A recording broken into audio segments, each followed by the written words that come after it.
స్తోత్రం యేసయ్యా. ప్రియమైన దేవుని బిడ్డారా, క్రీస్తు నామములో మీ అందరికీ సమాధానము కలుగునుగాక. ఆమేన్. ప్రతి దినము దేవుని వాగ్దానం అని ఆత్మీయ చక్కటి కార్యక్రమంలో మిమ్మల్ని ప్రేమపూర్వకంగా ఆహ్వానిస్తున్న దేవుని బిడ్డారా, ఎలా ఉన్నారు? బాగున్నారా? ఉదయాన్నే లేచారా? ప్రార్థన చేసుకున్నారా? కాసేపైనా దేవుని వాక్యాన్ని మీరు చదువుకున్నారా? ప్రభు మీతో మాట్లాడి మిమ్మల్ని బలపరిచారని నేను అడుగుతున్నాను.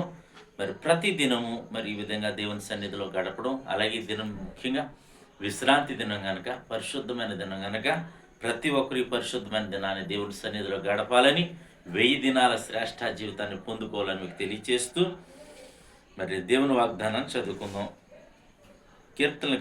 యెషయా గ్రంథం 56వ అధ్యాయం 7వ వచనం. నా ప్రార్థనా మందిరములో వాని ఆనందింపజేసేదను, నా బలిపీఠం మీద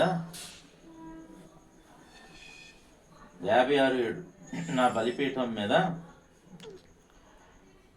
వారు అర్పించు దహన బలులను నాకు అంగీకారములగును, నా మందిరము సమస్త జనులకు ప్రార్థనా మందిరం అనమాట. దేవునికి స్తోత్రం. చక్కటి వాగ్దానం ద్వారా మరి దేవుని మందిరం, ప్రార్థన మందిరం, దేవుని సన్నిధిలో మనం అర్పించే, మరి పూర్వకాలం అయితే మరి బలులు అర్పించేవారు. ఈ దినాల్లో మరి ప్రార్థన కనుక ప్రతి ఒక్కరూ మన యొక్క సమస్యలని, మరి ప్రార్థన బలిని ఆయనకు అర్పించినప్పుడు అంగీకరించబడుతుంది.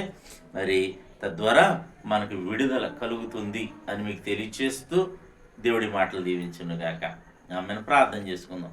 స్తోత్రం తండ్రి, వందనాలు యేసయ్యా. ప్రతి దినము దేవుని వాగ్దానం అని ఆత్మీయ చక్కటి కార్యక్రమంలో తండ్రి మీరు ఇస్తున్న వాగ్దానం బట్టి స్తోత్రాలు. నీ మందిరం ప్రార్థనా మందిరం అనబడుతుంది. అవును ప్రభా, నీ బలిపీఠం మీద అంగీకరించి దహన బలి ప్రార్థనా బలులు నేను అర్పించినప్పుడు అవి నా తండ్రి అంగీకరించబడతాయి. నాయన జవాబు వస్తుందని మేము నమ్ముతున్నాం. ఎంతమంది ప్రజలు తండ్రి ఈ యూట్యూబ్ ద్వారా, షేర్ చాట్ ద్వారా, ఫేస్బుక్ ద్వారా, ఈ రోడ్ మార్గాల ద్వారా అందరి జీవితాల్లో నా తండ్రి నాయన నీ యొక్క వెలుగులతో నింపమని ప్రతి ఒక్కరి ప్రార్థన మీరు అంగీకరించమని ప్రార్థిస్తున్నాను. ఈ దినం ప్రభా మా గ్రామాన్ని, మా రాష్ట్రం, మా దేశాన్ని కాపాడమని, మా సరిహద్దులో నెమ్మదిని దయచేయమని, మంత్రులు, అధికారులు, ప్రజలందరినీ కూడా జ్ఞాపకం చేసుకోమని తండ్రి. అలాగే ప్రభా ఎక్కడెక్కడైతే దేవాలయాలు తెచ్చుండి ప్రతి చోట నీ మహిమ దిగి వచ్చునుగా కానీ ప్రార్థిస్తున్నాం.